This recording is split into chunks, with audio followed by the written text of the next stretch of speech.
Appeals of the decisions from the Historical Zoning Commission pursuant to the provisions of 2.68.030 of the Metropolitan Code of Laws. Notice is hereby given that a final hearing before this commission is appealable to the Chancery Court of Davidson County or the Circuit Court of Davidson County via a statutory writ of certiorari. You're advised to seek your own independent legal counsel to ensure that your appeal is filed in a timely manner and that all procedural requirements are met. You should also seek independent legal advice regarding the applicability of the writ of certiorari to the specific decision of the Historic Zoning Commission. Okay, first, we'd like to get a motion to approve last month's minutes. So moved. A second? Second. All in favor? Aye. All opposed? Okay, meeting minutes are done. Now the consent Excuse me agenda. for just a second. I'm sorry to interrupt you. I just want to make sure that was for January and February because we did not review January. You know, I last noticed there was month. two up here. I didn't realize that. Okay, I'm going to restate it if you guys don't mind for the meeting minutes from the January meeting and also the February meeting. I move to approve January and February meeting minutes. Okay, second? Second. All in favor? Aye. All opposed? Okay. The meeting minutes from January and February are approved. Thank you, Robin. Okay, now the consent agenda. Items on the consent agenda will be voted on at a single time. No individual public hearing will be held, nor will the commission debate these items unless a member of the audience or the commission requests that the item be removed from the consent agenda. I'm sorry to interrupt. We had one more thing before that, which was That's okay. was designation of the Salem Town Design Guidelines. So I just wanted to explain that has been deferred. Salem Town, the district was deferred at Metro Council last night, so that there can be some additional public meetings. And out of those meetings may come some changes to that draft.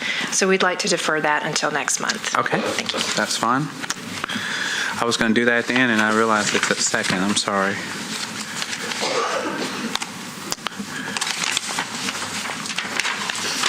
All right. Thanks, Robin. Well, maybe before I go forward, anything else? Okay. All right. Where I was, I'd asked if anyone in the audience or the commission requests that an item be removed from the consent agenda. So is there anybody in the audience want anything removed from the consent agenda? Well, I'll present or read a list of the items, and we'll see if any Okay. from audience members here today. 328 Chesterfield Avenue, application for demolishing an accessory structure and building a new accessory structure with setback reduction. 2802 Hawthorne Place is an application for ridge raise addition with a rear addition. 504 Fairfax Avenue is an application for, with the power going out today, I don't think you have monitors, so you'll have to follow along in your printed staff recommendations. If there are any questions or something related to that technical issue, point them out as they come up. 504, for some of you, you may be able to see on the screen behind you, but for others, it may be awkward. Apologize for that.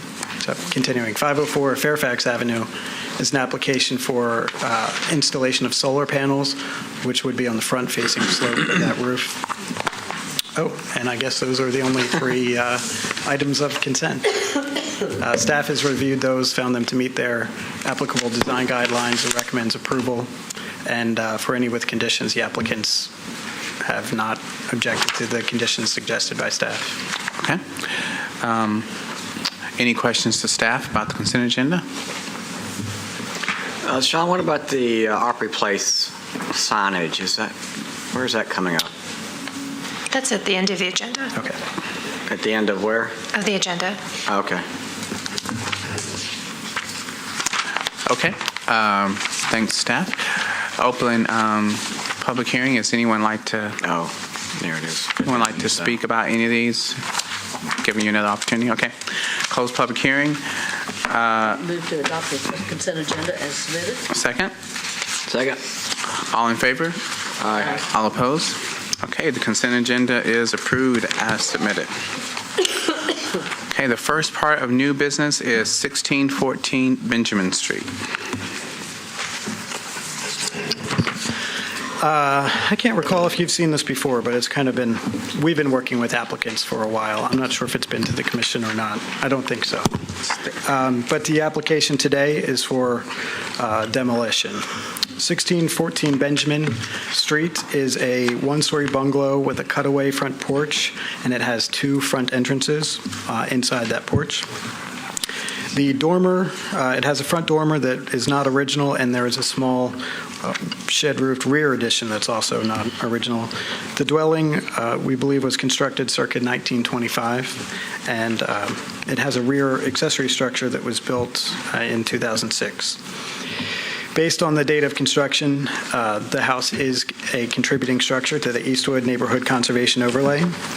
And the applicant, as I said, is proposing to demolish the house and also the accessory building. The accessory building is not contributing, so that demolition meets the applicable design guideline for the Eastwood overlay. There's a picture of the accessory building there. Back to the primary structure, demolition is not appropriate under guideline 2B1 because the building is a historic house that retains the majority of its original features. Therefore, the applicant is wishing to make the case that denial of demolition would meet the criteria for economic hardship under Section 2B2 of the design guidelines and the applicable Metro Code section.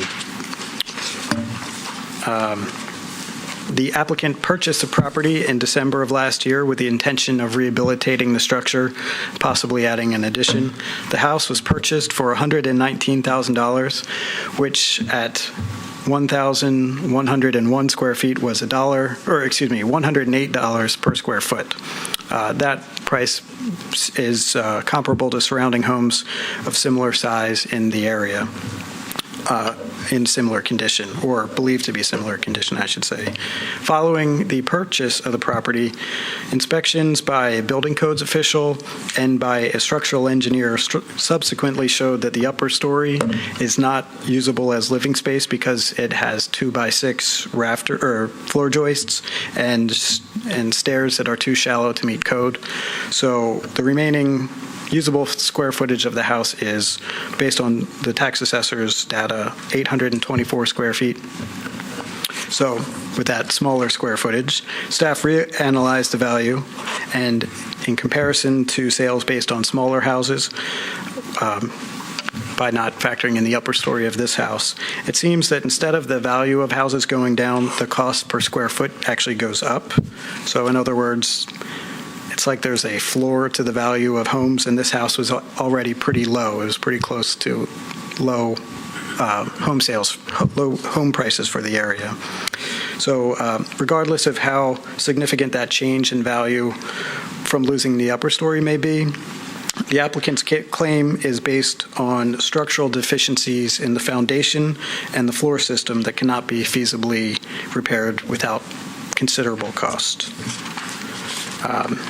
You have a copy of the structural report in your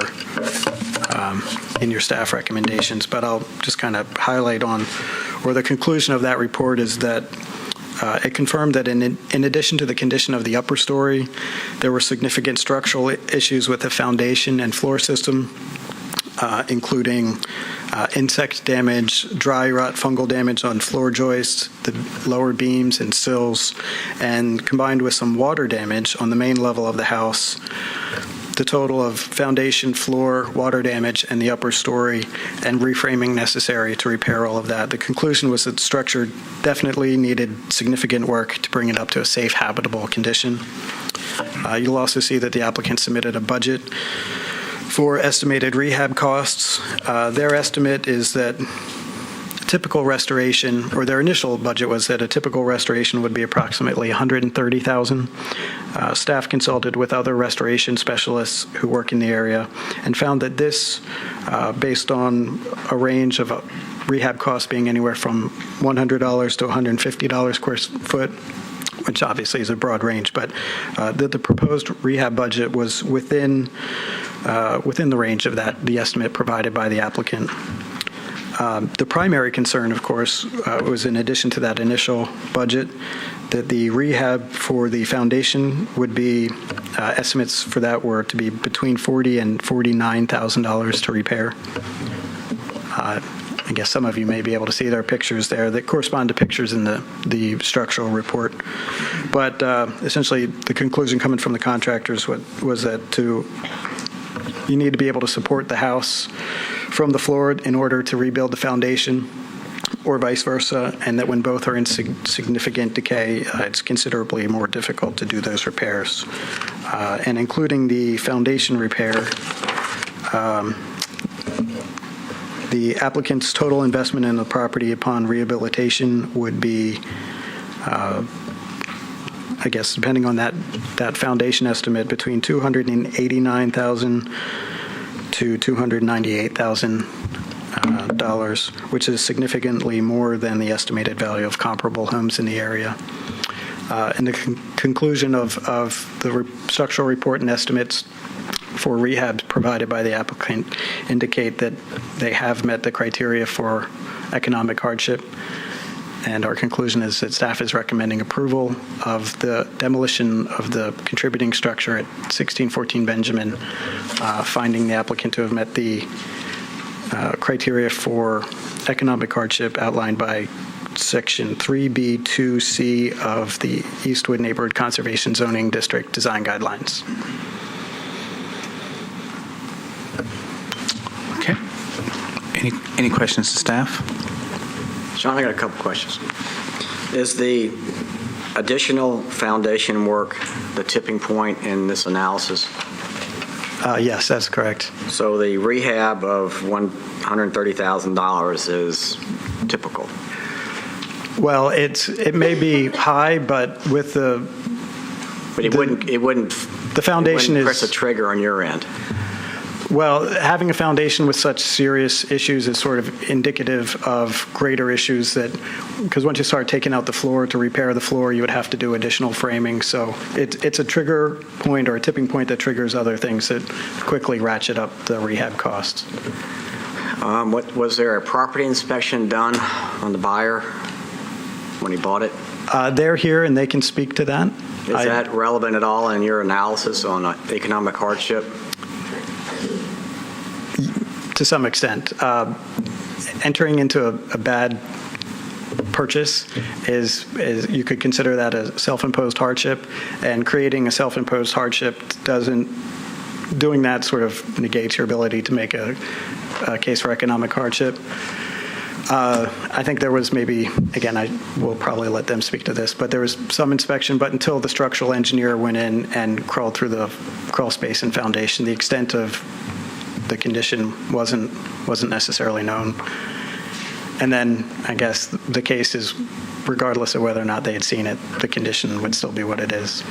But I mean, in theory, if there's a sufficient inspection done and there was a cost estimate of $50,000 to replace a foundation, and the buyer may have said, I'll give you 100 and whatever the price was, less $50,000, and we wouldn't be here.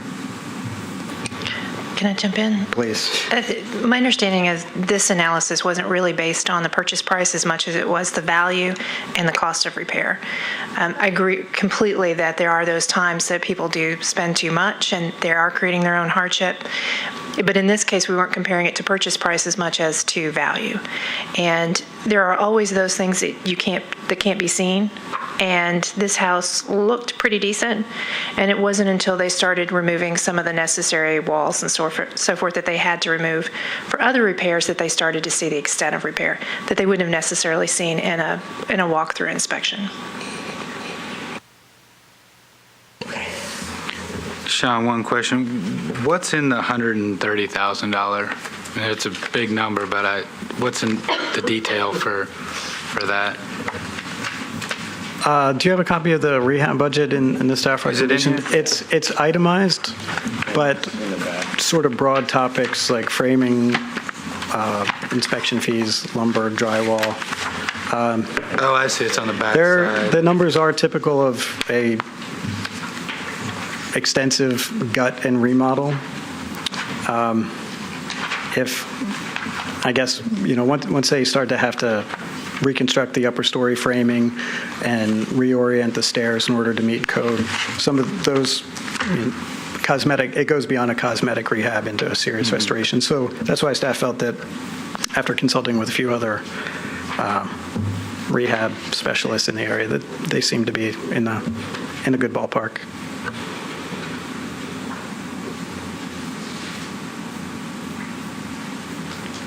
Sean, was the upper floor previously occupied or occupied finished space? Again, they may be able to speak to that. And in fact, I know that just because I was there with the previous owners to these two owners. It was occupied, but clearly never met codes. It's somewhat finished out, but obviously codes didn't permit it. As you're coming up the stairs, you have to turn like this just to finish getting up the stairs. It was not meant to be occupiable space.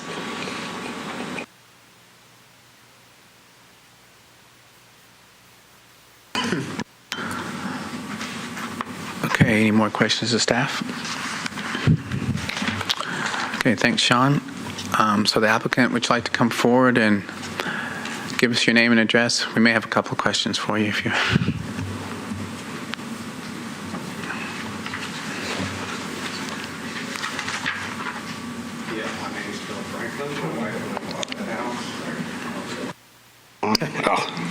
My name's Bill Franklin. My wife and I bought the house with the intentions of renovating it and adding some extra footage out the back.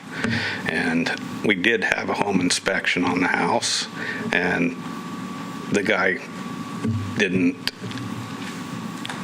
expound as much on the underneath the foundation and the floor as he should have. And I talked to the man personally, and he said he didn't see any red flags for us to buy the house, so we bought it. And then we got in there and started finding all these defects, so we called Sean and Jim Gusky from Codes, and Jim told us right off the bat, he said, no, you're not going to get permits for fixing this until this foundation's done.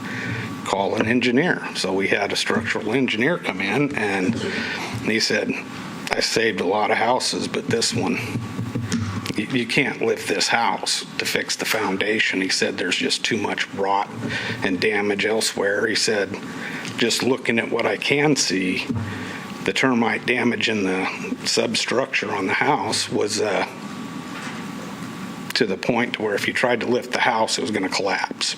So right there, we called Sean and had him in there going, what can we do? And this is the process we've been in. So as far as I know, we're to the point of letting it sit there and rot, or because I don't have $300,000 to renovate a 700 square foot house. So this is where I'm at. So. Okay, thank you. Any questions to the applicant? I appreciate your dilemma here. Just walk me through a couple of things. Were you fully anticipating spending $100,000 or so on the renovating, or not? Yes, but not 290. So at the end of the day, you had this $50,000 kind of that's the big issue. That's the structure. The 130 we were expecting to spend was going to be on fixing the existing structure and adding another 1,000 square feet out the back. So that killed everything on that project right there. It's done. Is it appropriate to ask what you plan on doing with the site? I mean, what do you want to do? Between your demo and build a new home, or that's our secondary plan. I flip houses, but we don't tear houses down. I've never run into this before, and it's like, because we restore houses. That's what we do. My contractor's sitting here, my realtor's partners are sitting here, and we don't tear houses down. I love that house. I didn't want to tear it down, but I can't spend the money on saving it. It's not worth it. Somebody can get hurt bad in that house just trying to save it.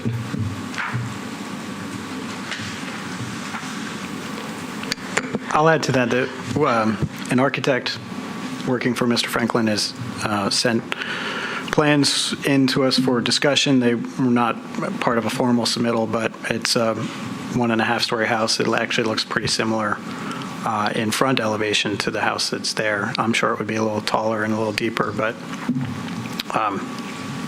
so it's not something that we've really reviewed, but it is a discussion that we've been having sort of as a contingency.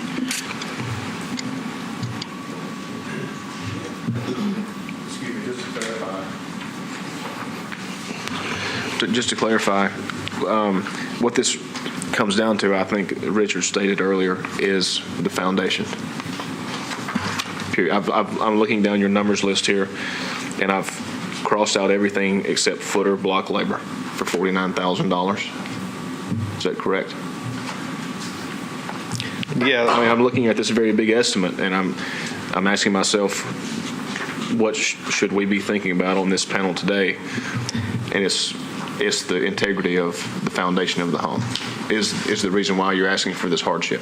well, if you look at the photos from, I have. from the architect or the engineer, the whole floor system's toast. It's not feasible to try to lift that house to put a foundation under it. My suggestion would be to not just look at the foundation alone. That to us wasn't necessarily enough of a reason to recommend approval, but the fact that you can't really support the house because of the rest of the damage in order to repair the foundation. You can't really repair the foundation until you've somehow, stabilized the house. It was everything together as opposed to just one thing sort of tipping the scale, if that makes sense. So what are the other big issues then that tip it? Because I think the foundation is clearly one. It sounds like clearly was unexpected, and maybe the inspector didn't catch it or didn't put enough emphasis on it. But is it the subfloor and Even the the wall joists upstairs? structures, we opened one wall up between the kitchen and the bathroom and was going to open the floor up. It was so wet and dry rotted that you could squeeze the material like a sponge, and that was tile. It doesn't, the inspection you had pre-purchase was this December 15th inspection? Yes, Because that references rotted subfloor and right. a number of structural issues. It doesn't, I don't think, We put off didn't- a red flag exactly, but clearly there was. Yeah, we figured we could Some fix that significant part issues. of it. But when we open the wall up, we've got termite damage and dry rot wall studs that the previous owners had opened the wall up and found the damage and scabbed 2x4s on the walls.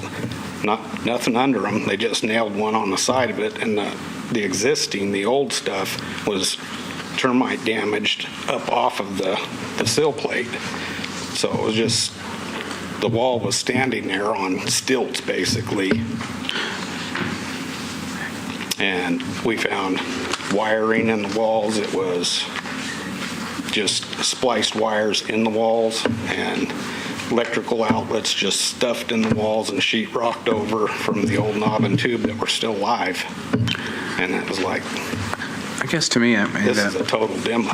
the paint job is probably deceptive of kind of just what it looks like on the outside. It looks kind of nice little house, but it seems like it's just like one thing after another, or you can't fix the subfloor till you fix the foundation. Can't fix the foundation because if you fix that, everything else go in. The whole second floor is unusable, and so you can't even consider it as part of the structure actually.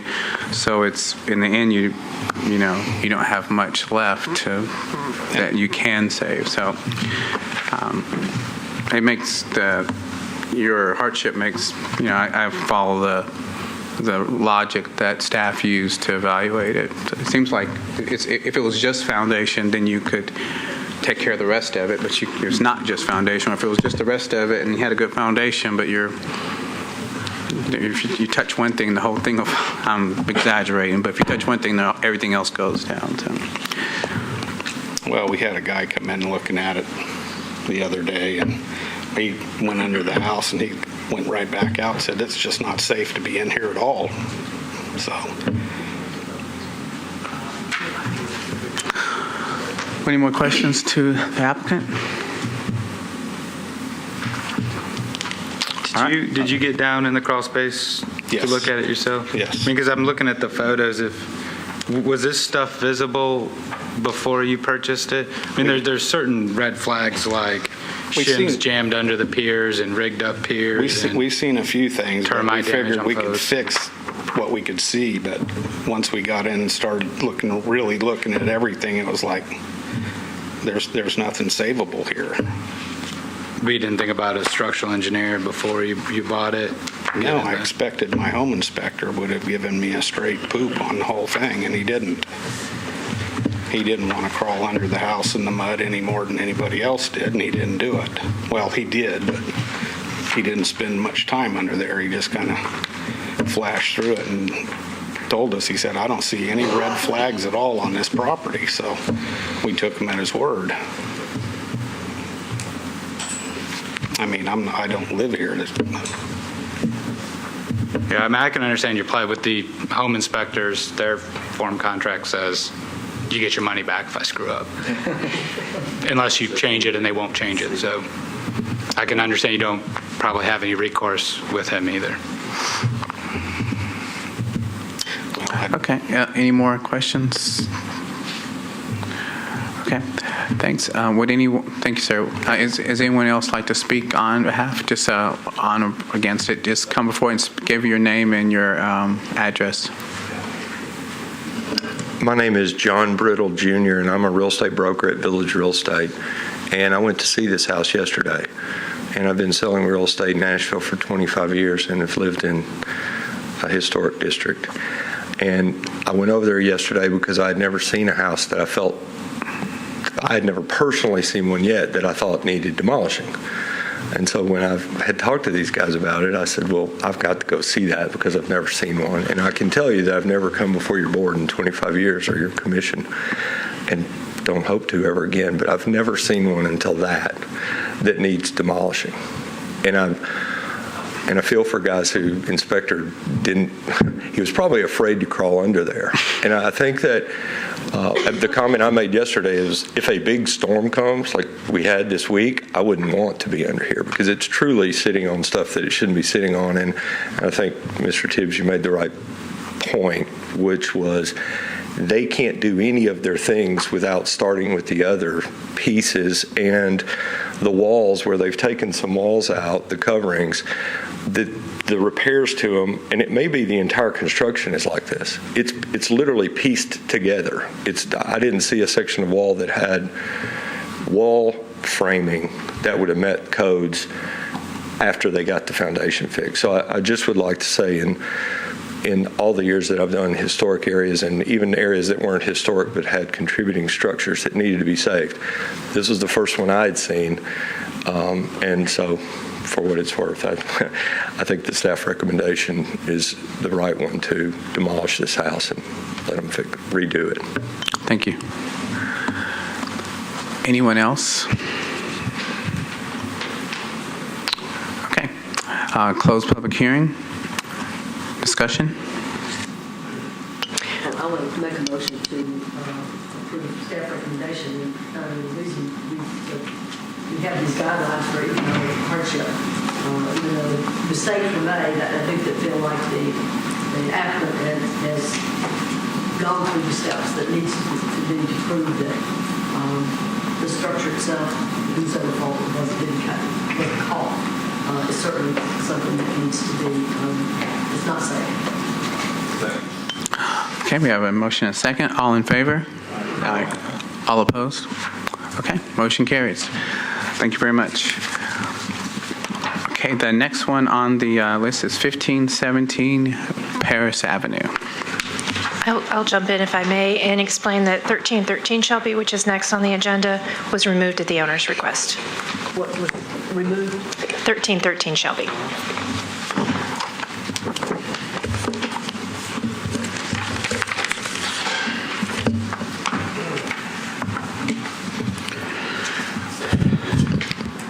Our next item at 1517 Paris Avenue.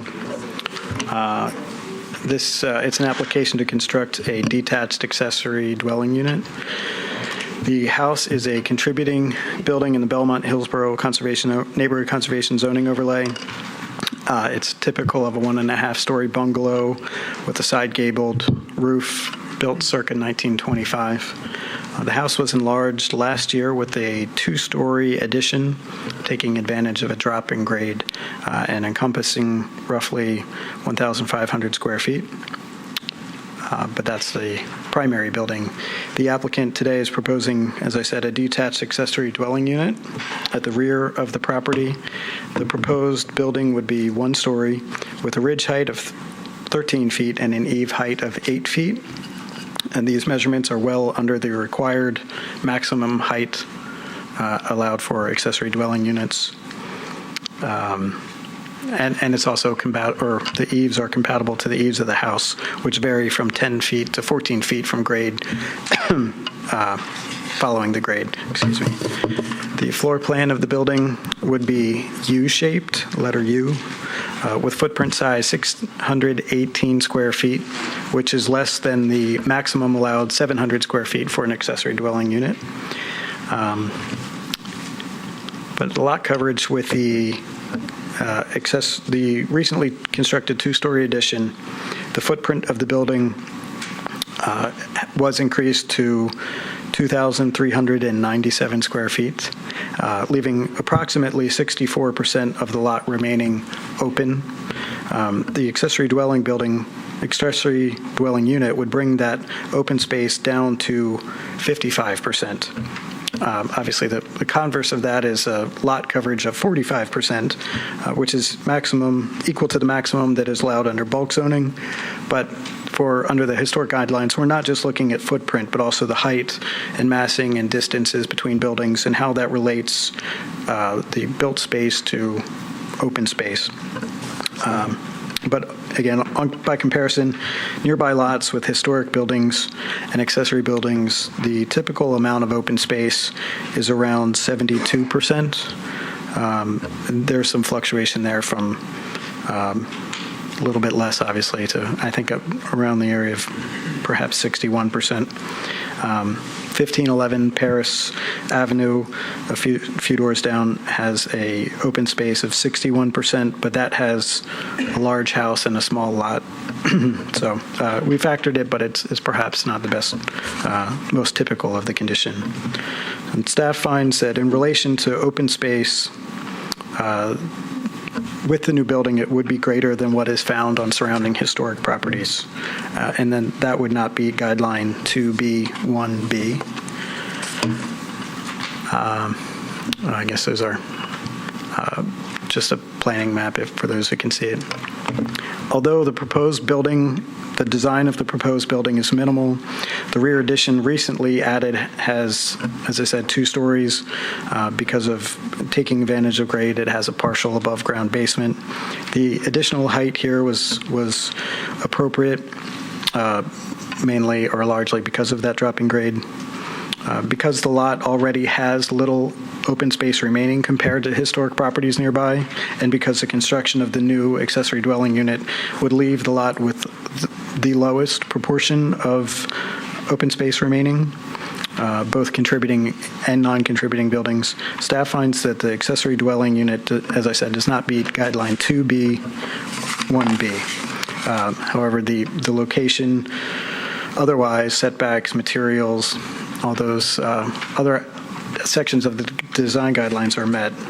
But it's just because of the lot coverage that staff recommends disapproval of the application to construct a detached accessory dwelling unit, finding the new construction exceeds the open space requirement of design guideline 2B1B of the Belmont-Hillsborough Neighborhood Conservation Zoning design guidelines, and also standard 8 of the detached accessory dwelling unit ordinance. Okay, thank you. Questions for staff? Then I missed this, if they were, what is the size of the building that they could build? did you calculate? Well, it's hard to say because the lot coverage is already so great.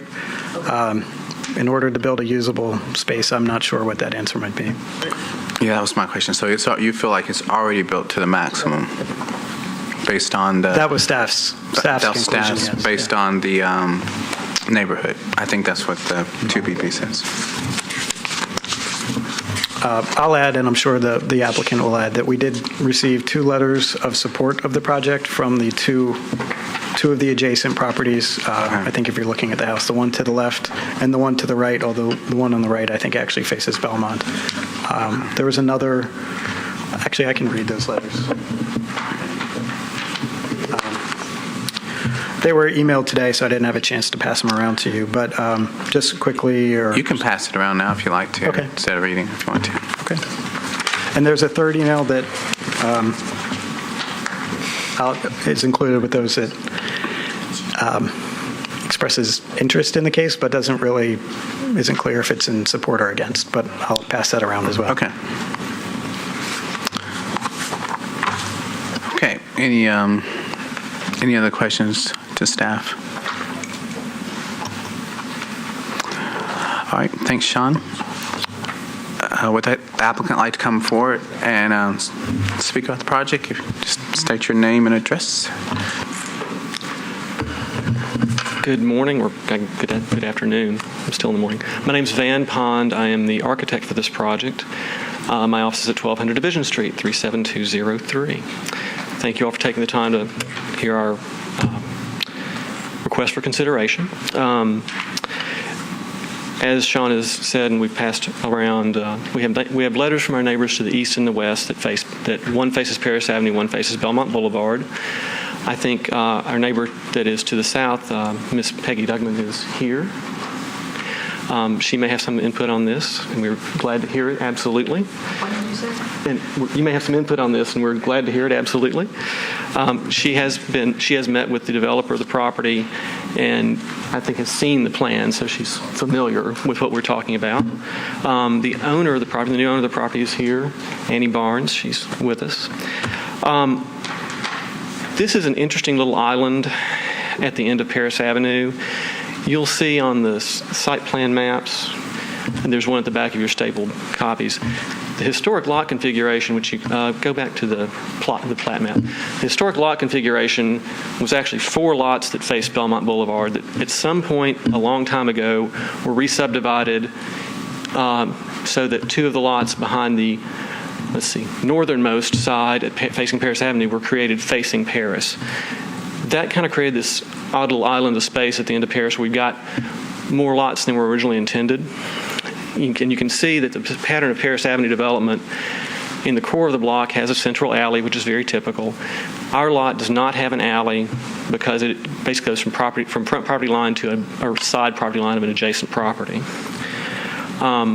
Gives us a little bit of a special condition there. Insofar as open space, yes, we are asking you to consider the maximum of 55% open space instead of 61, which is the pattern along Paris Avenue. Is that correct, Sean?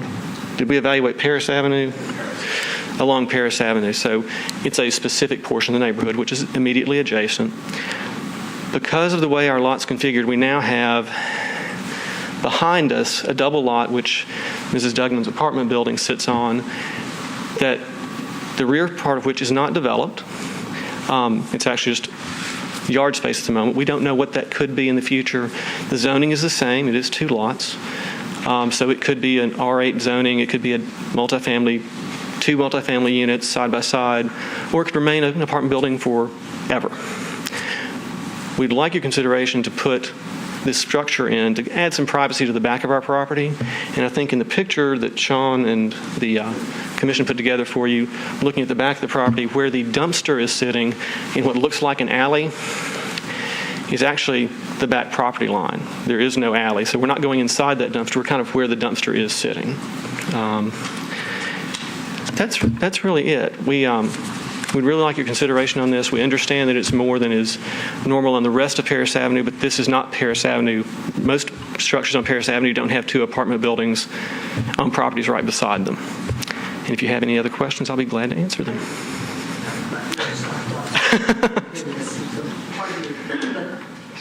On the sketch that you gave us. Yes. The dark lines that you are the actual way it is now subdivided? The dark lines are where it was originally historically subdivided, so all the properties faced Belmont Boulevard on their narrow axis. Okay, all right. So that the apartment building that is at 3804 Belmont is one large lot?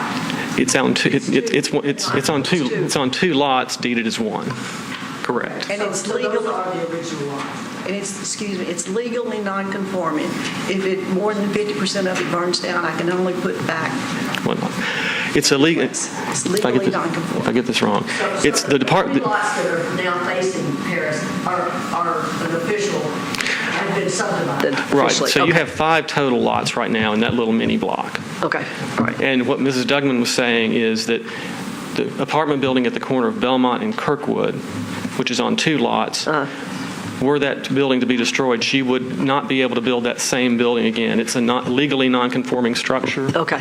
Okay. That if it burned down, act of God, something like that happened, she would have to build 2 separate structures on 2 separate lots. Okay. 2 duplexes. And I think I understand it, but just for stating, so it's not actually any type of garage for a car. You're not trying to get any kind of drive back there. It's strictly just, and, I mean, that's strictly clear. I just wanted to make that point. Yes, sir.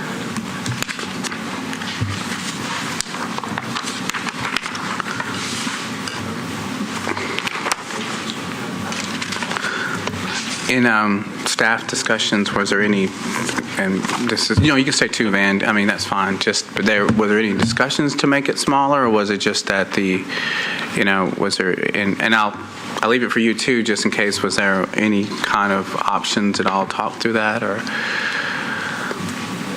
As we understood from conversations with staff, because we did actually submit this a month and a half ago for the previous meeting, we decided not to pursue it.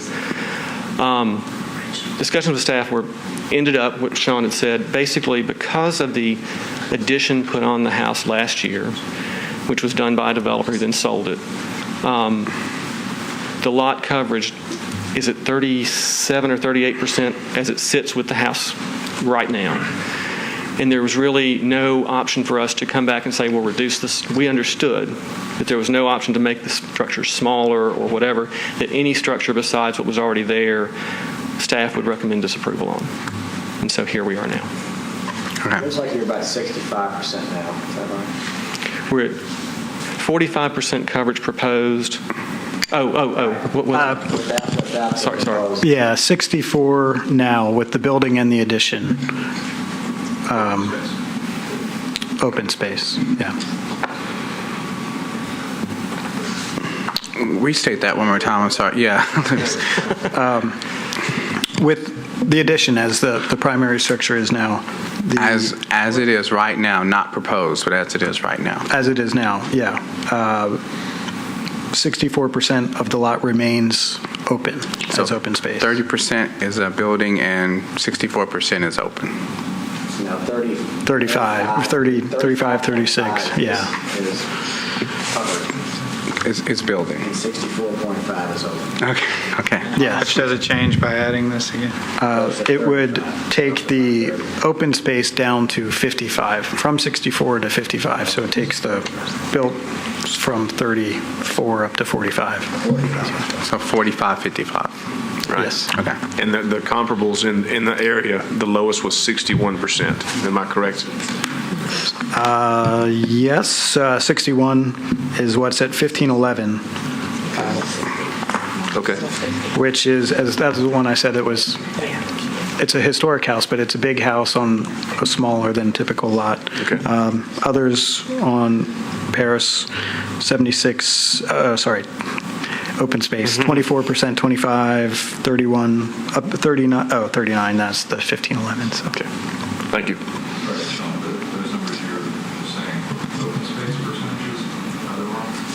Sorry, no. Yes, I get confused myself. So open space on Paris are around 75. There's one that's 77. There's a 69. So they're between 61 and 78 is the range of historic buildings with accessory buildings. I didn't calculate for non-historic buildings. They didn't seem to be applicable or comparable. And I will say that having worked on more than one property facing Paris Avenue, on this side of the block actually, 5 of them now, about halfway down Paris toward 12th, the alley closes because there's a metro stormwater drain that effectively prohibits kind of building a accessory garage structure or something like that to be entered. At 1505 is where the alley stops, just so you know, which affects how much density gets built.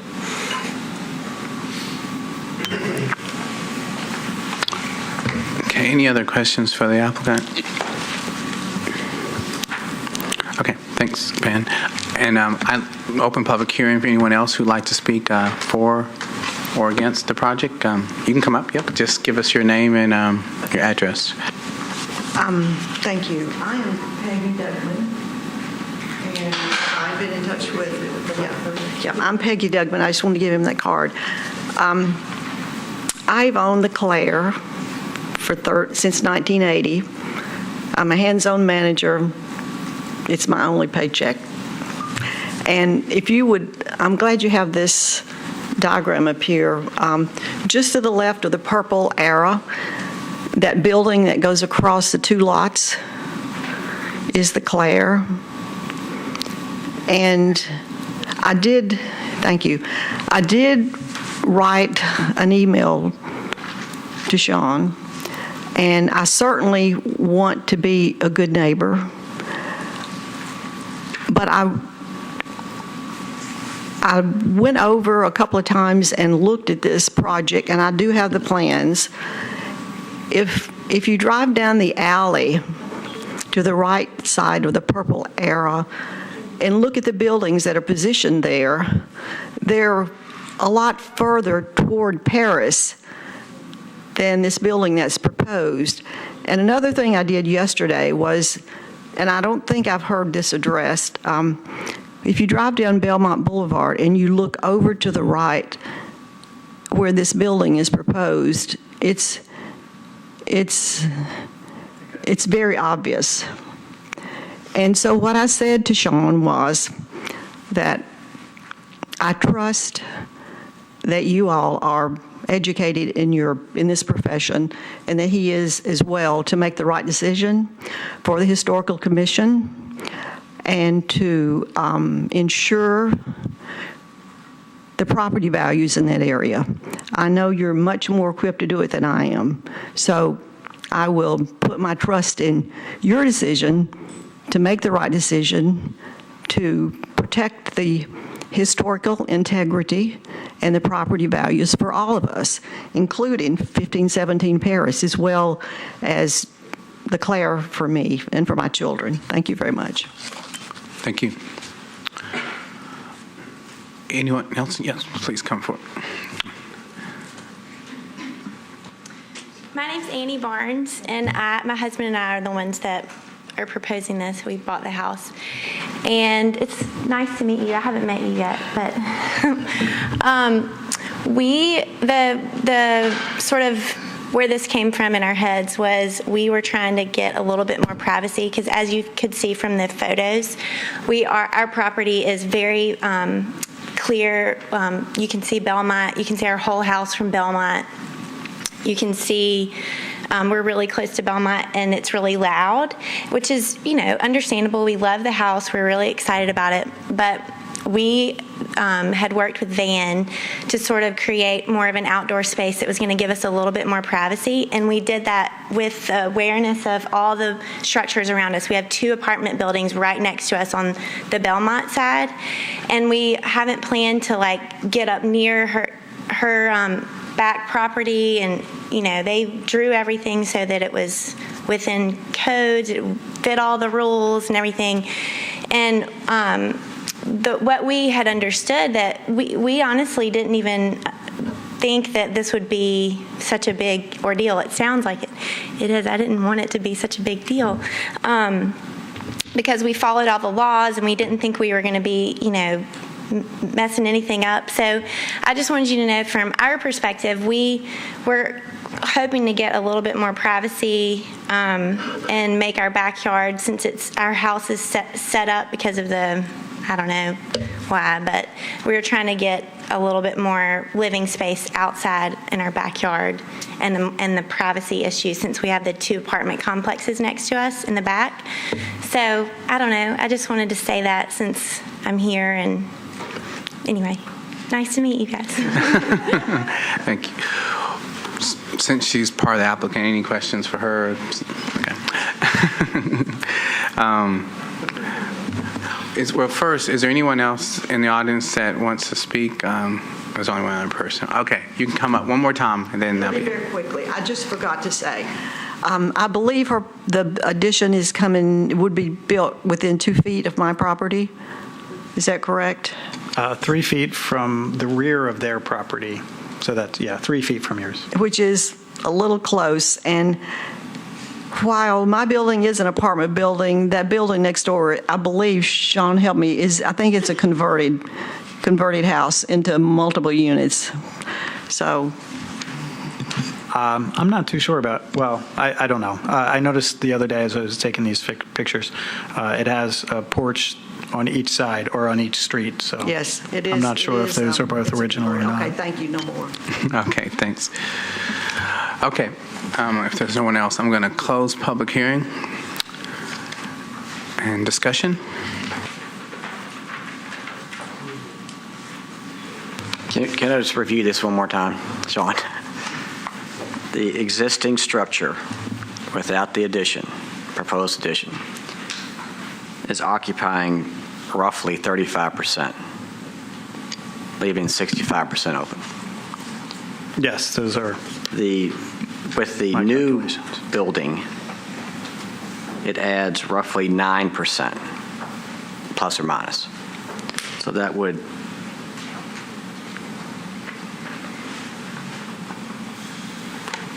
drop it down to 56%, Yes, that's about where it is. about what I have, yeah. And you said the sort of nominal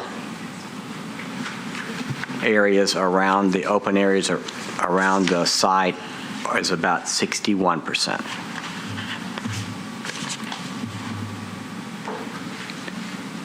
Yes, yeah. That's typical of lots. Isn't it 72%? I think you Sorry. said there was a range between like 71 something to 61%. Says But, Yeah, but the ones that are closest to the home are around 61. Is that what you're? I don't know. It sounded to me through Sean's research that the lowest open space percentage close to this home was 61%. Okay. But of course, they vary, but the low end was 61. Am I correct? in Yeah, I saying think it's on page 9. It says the lowest is 61, and it sounds like what he's trying to say, the average is 72. Yes, that's And what I there's a got. non-conforming that's also 60. But there's nothing less than 60 or 61. That's where your guys are. That's what I got. Well, Sean, if you could clarify for me, and I've been reading through, trying to listen and read at the same time, which I do not do very well. Is there a benchmark in the historic zoning code for open space? Or is it based on research from neighboring lots and properties like you've done? Yeah, I don't think we have a single number. It's based on the context. And that's part of why I did Paris Avenue and calculating, because Belmont Boulevard is just so very different with the larger four squares and the apartment buildings. So for this, the immediate context, the surrounding area, that's where I got the numbers. Just comparables, so to speak. Mm-hmm. Thank you. If I could jump in here and explain something, I would think we would all agree that this has been a really tough one for us to apply, the design guideline where it says open space. And the easiest way to figure it is simply to look at the opposite of lot coverage, which are the numbers that you have. But we also felt like it was more than just how much of the lot is covered or uncovered, but also the massing of what's there. And since the addition was 2 stories with some basement level, is that correct? We thought that combined with the lot coverage, because obviously the lot coverage or open space is very close, was it sort of tipped it over the edge. So the 2 things combined. But we are very open to any suggestions you have on how to apply that guideline, because it's been a tough one for us. Well, I guess maybe I go too far back, because remembering all the discussions that we've had on the massing of some of these additions that we've had, that we need to be very, very sensitive in setting a precedent.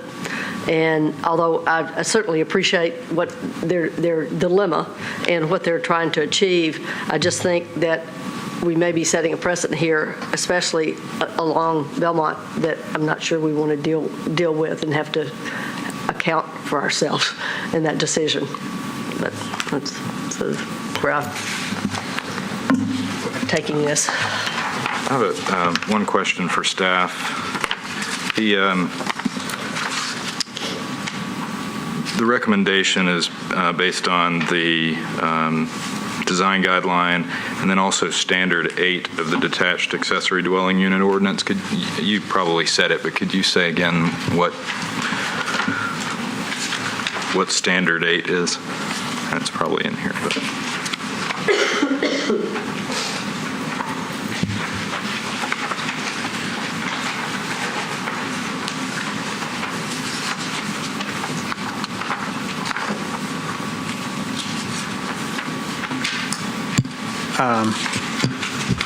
Sorry, standard 8. Well, those are the design standards. Design detached accessory dwellings shall be of similar style. Perhaps maybe I should, the way that should have read, or was that it, for the most part, meets many of those design standards, that this shall be similar in style, design, material.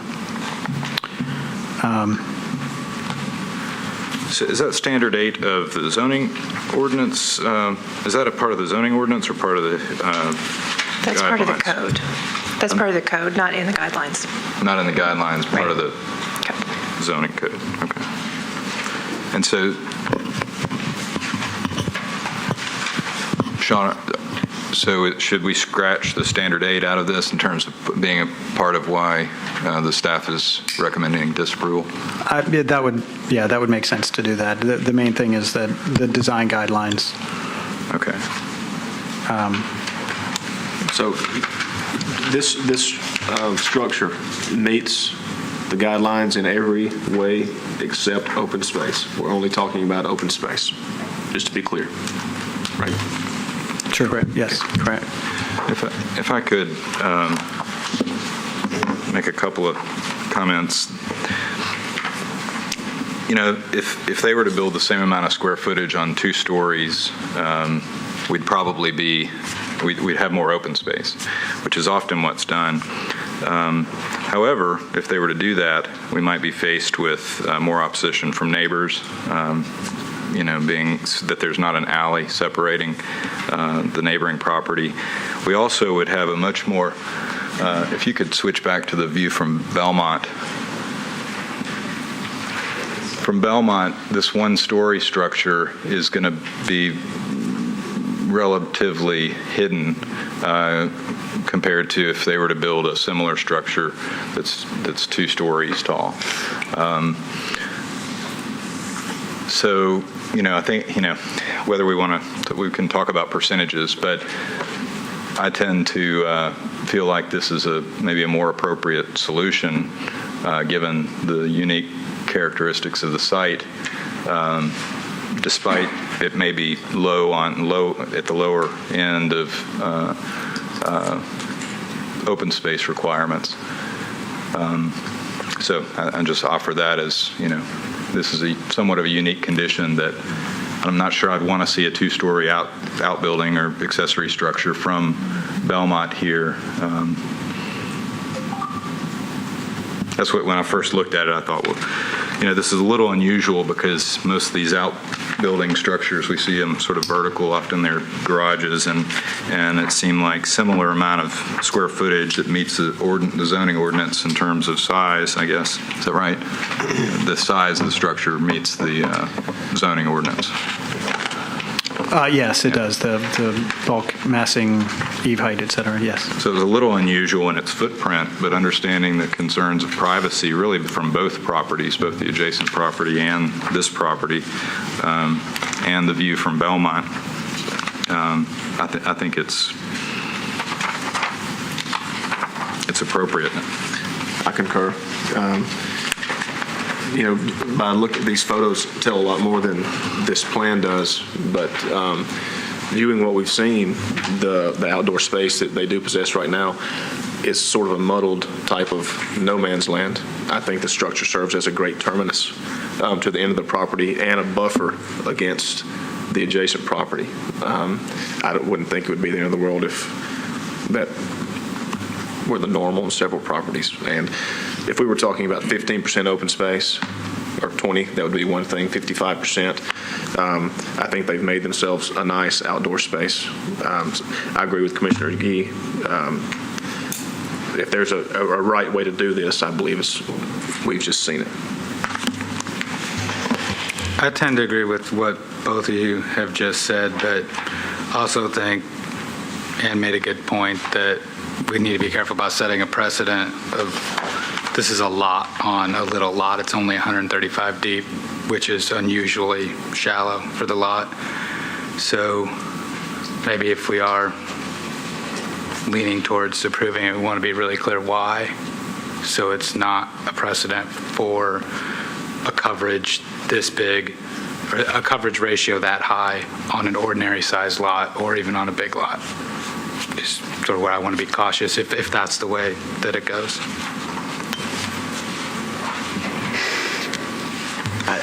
Go ahead, Richard. Yeah. Richard. I mean, I'm very sympathetic to what they're trying to do. I guess my gut is that it's about 30% too big or something. If there was just like one half of that, I think they could pretty much accomplish what they want with fencing and something like that. To cover the entire back, I think is just a little excessive, and the house has already been expanded once before. I think the commission is sympathetic to a solution. I personally just think it's a little too large, but.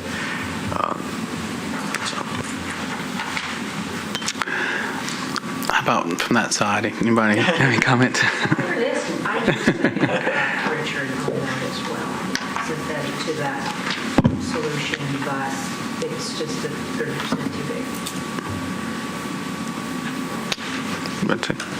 I think if you'll notice a lot of the lots in the surrounding area, there's many, probably most, that are larger than this lot, that are wider and have more lot. So if on any of those lots they were proposing the same thing, it might actually be closer to what the standard might be. And so again, I think this is somewhat of a unique situation in that they are on a smaller lot than is typical on the street.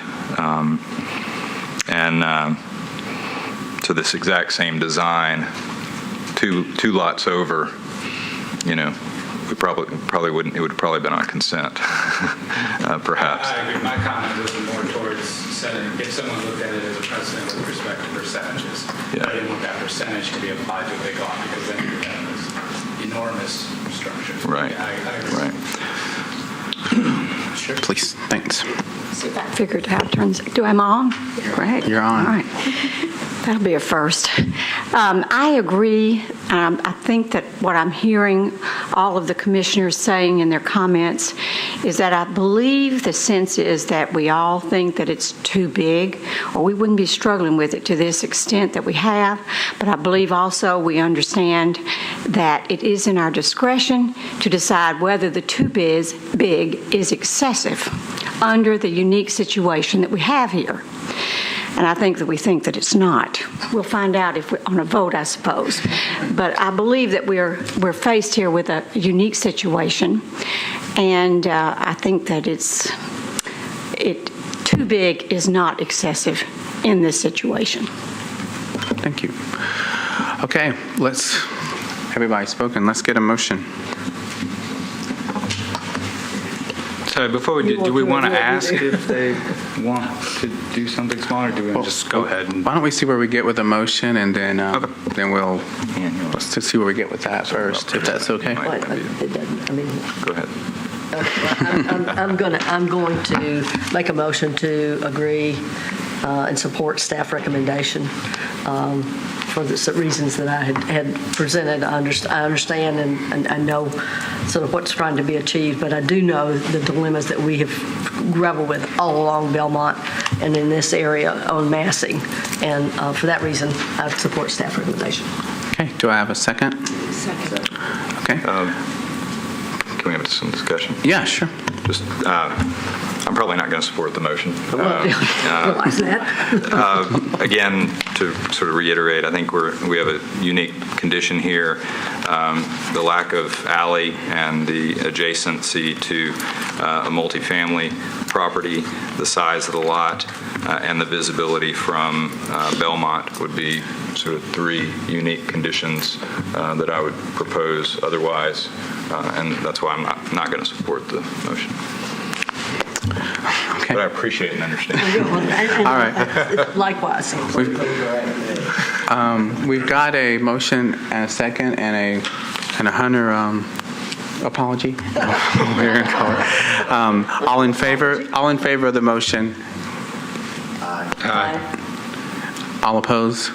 Nay. Okay. Do you mind doing a hand thing for me? All in favor? That's 4, and all opposed 3. Do I have to vote then now, or is it not? Okay, so it's not a majority, so it doesn't pass, right? Okay, so motion fails. The motion passes. Motion passes. You said that is fine. Okay, I'm sorry, I misunderstood. Okay, motion passes to follow staff recommendation. Okay. All right, I'm sorry, I was not counting right there. Okay, so motion passes to go with staff recommendation, disapproval of the application. Okay.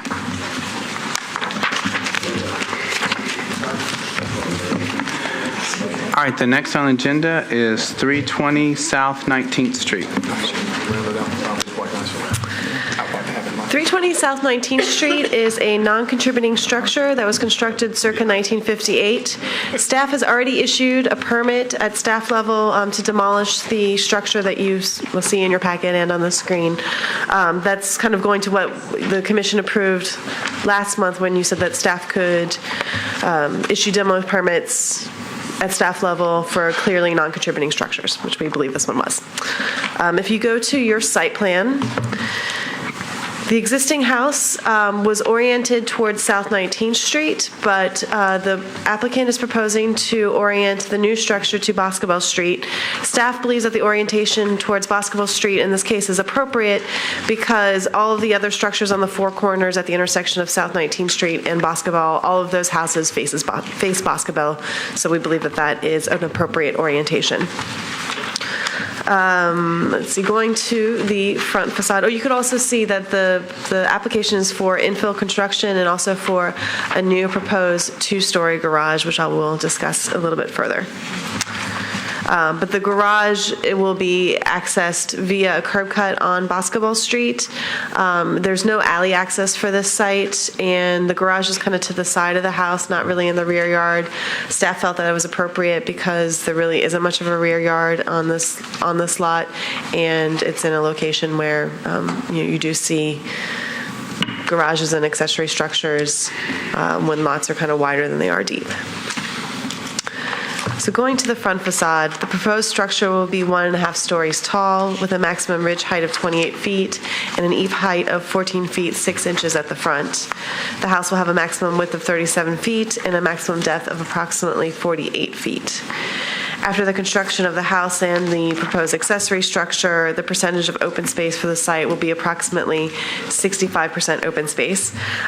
Staff finds that that meets the typical open spaces in the surrounding immediate context, and it also meets the design guidelines.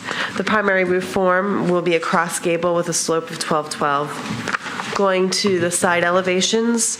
The side elevations have shed dormers with a 412 roof pitch. Staff finds that the dormers meet the design guidelines. The proposed window openings are generally twice as tall as they are wide on the house, except for some of the more utilitarian windows that you get towards the back of the house. And there are no large expanses of wall space without a window or door opening on the design. Going to the rear roof form has a clipped gable, and otherwise the rear facade, is typical of rear facades in the Laughlin Springs neighborhood. The proposed materials for the structure include cement fiberboard lap siding, cement board trim, cedar shingle in the gable fields, wood rafter tails, concrete block foundation, architectural asphalt shingles, and wood porch columns. The materials for the windows and doors, porch floor, and rear two-story deck were not specified. Moving on to the accessory structure. The proposed accessory structure will be 22 feet by 22 feet with an eave height of approximately 12 feet and a ridge height of approximately 22 feet 10 inches. It will have a clipped gable roof form with a slope of 10-12. The materials of the accessory structure will be very similar to those on the infill, with cement fiberboard, asphalt shingle, concrete foundation. Since the garage's vehicular doors face Boscobel Street, staff asked that there be two separate garage door openings rather than one large garage opening and garage door as is currently proposed. In your packets and on the screen here are some context photos showing these are ones that are up right now, show the houses on the other three corners of the intersection. And then the images that are up right now show on the top the property that faces South 19th Street just behind this property, and the houses to the left of the property along Boscobel Street. In conclusion, staff recommends approval of the project with the following conditions. Staff review the asphalt shingle color, porch floor material of the rear deck and balcony, and the material and specifications for all windows and doors. 2, the mechanicals be located on the side of the house or beyond the midpoint of the house or at the rear. 3, that the garage have 2 separate vehicular doors. And finally, 4, that the driveway be concrete strips until at least the front line of the house. With these conditions, we find that the project meets the design guidelines for Laughlin Springs. Okay. I have a question. Yeah. Melissa, sure. On the houses that face Boscobel, how many of those actually have a curb cut that go back? There really aren't curb cuts that you see on this kind of stretch of Boscobel. If you go back to the site plan, well, here's a photo. I'm wondering why the curb cut wouldn't come off, or the garage wouldn't off of 19th Street. 19th. There really just isn't that much room. We wanted the architect has lined up the house pretty much with the house next door, which we find to be appropriate. That kind of shifts the bulk of the house. And we feel that the depth of the house is a reasonable depth. It matches the typical depths of houses in this neighborhood, is not unusual. That doesn't really leave much room for a driveway to come off of 19th Street.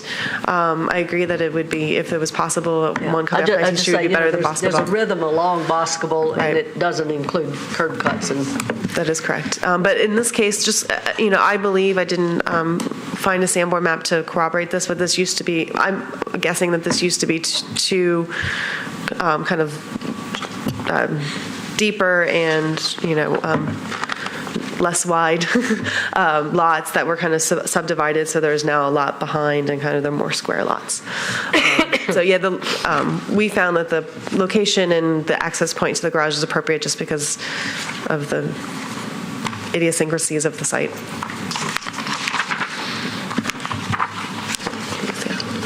I might point out too, Ann, that typically I would suggest the same idea of bringing the driveway off of 19th.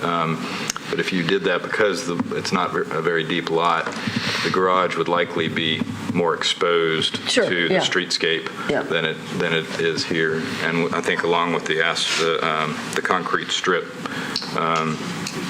condition that the staff has added, I think this Yeah, works. I mean, looking at the vicinity map, I mean, there are not that many places along Boscobel that would do that. And I guess the exception is that it is a corner lot. It just doesn't seem to go with the rhythm of it. But.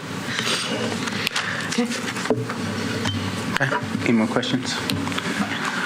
All right, thanks, Melissa. Is anyone in the audience wants to speak on this project, or you're the only one left? Okay, thanks. It's looking good. It's looking good. Okay. That's coming up. That's right. Okay, I'm going to close public hearing discussion. I typically lean towards calling things bigger than they are, or not bigger than they are, but my tolerance for size is maybe lower than some, but I think this one is pretty artfully done on an unusually sized lot to be able to line it up with each of the rhythms of setbacks on each side on the corner. I think it's a pretty nice design project. So. Okay, do I have a second? That's my motion, to approve with staff recommendations. Second. Okay, all in favor? Aye. All opposed? Okay, motion carries. Okay, the last is 116 Fifth Avenue, or Opry Place, 116 Opry Place. And this project is for 2 digital signs at the Ryman. And the location, scale, and massing are all appropriate and beautifully meet the design guidelines. If this is before you, it's not on the consent agenda because it's a little bit different than what we typically look at and doesn't exactly meet the design guidelines, and I'll explain why and staff's reason for that. The top 1/3 of the sign will be an internally lit portion, and the bottom part will be a changeable digital image of a poster, neither of which the design guidelines really allow for, but which staff found appropriate for this building in this situation. Little background, in a few months, you'll be asked to consider revised design guidelines that will allow for internally lit signage as long as the background is a dark opaque color so that it's really only the lettering that is illuminated. And the applicants already agreed to make that change. The new design guidelines would also, if approved, allow for electronic changeable copy for tourist-oriented businesses. And in there, it will define tourist-oriented businesses as you see in your staff recommendation, and certainly the Ryman fits that definition. But of course, those guidelines aren't in place today. That's not what we're using today, but I did want to give you that background. The proposed project would meet all those criteria with those 2 exceptions, that background, which they already agreed to change, and the digital portion is slightly more than 50% of the total sign area. But just using the design guidelines in place you have today, staff found the Ryman to be an atypical building type for the district, both in its use, massing, and design. And so it would be appropriate to consider something here that might not be appropriate for the majority of the rest of the district. In determining what types of signage would meet the intent of the design guidelines, staff used the proposed criteria as a guide, but also existing signage and historic signage, as you see here, and found that the proposed sign to be appropriate. Staff recommends approval with the condition that the internally illuminated portion have a dark opaque background. And the applicant is here if you have any questions. Any questions to staff? One fast one. Just throw me through here. I keep seeing this detail, and I hadn't had the chance to study it, of the sign. Are the signs going to, I'm looking at pictures, I get what I'm assuming are current signs on the Ryman, haven't been down there in a while. But what is this detail telling us? Are they to... I think what you're looking at is that if I can explain this. Well, if you look at the picture, you have a wall and then it comes out, and so that sign is sort of catty corner in that space, and that's where the current signage is located. So this will be done exactly the same way. So it's not a tilt vertically, but a tilt horizontally, sort of, so that it's angled to the street. Is it tilting this way or that way? This way. Instead of being flat against the wall, it's turned so that as you're walking down the street or you're driving down the street, it has a bit of an angle and you can see it. But it's not, All right, that's. Sorry, I'm that was satisfied. confusing. Okay. Okay, something else? The size is the same as The what's size there? is the same, yes. All right, thanks. Would you like to, the applicant like to come forward? Just give your name and address. My name is Brian Wagner. I'm the marketing manager at Ryman Auditorium located at 116 Fifth Avenue North, Nashville, Tennessee. Just a couple points here. I wanted to clarify, I don't know how much you're going to consider this, the digital portion of this signage or whether it's just the mount, but it's existing right now. We have signs that are printed posters with obviously a Ryman sign above it. The new sign would be attached to the existing mounts. You should have a letter from the engineer, Tony Locke, stating that the new signs would actually be lighter than the existing signs, so therefore the mounts would be suitable for the new signs. And these would not be LED signs, they would be LCD signs. And, basically that difference is this is not one of the typical, I guess it's not a Bridgestone Arena sign. It's not the sign that's out in front of the convention center, which is across the street, from the Fifth Avenue side of the Ryman. But it's going to be more like a TV screen, so there's 100 different brightness settings on that. So essentially, it's not going to look all that much different from the posters that we have now. It'll actually be the same JPEG images that we print the posters with will be loaded into the sign and on that. I just want to make that clarification because the LED signs are very bright, unless you're at a great distance. These, as much as they are for street traffic, are also designed for pedestrian traffic because obviously this is a very pedestrian heavy thoroughfare right now. And with the new convention center opening up right down the street, there's going to be an influx of even more people going down this corridor.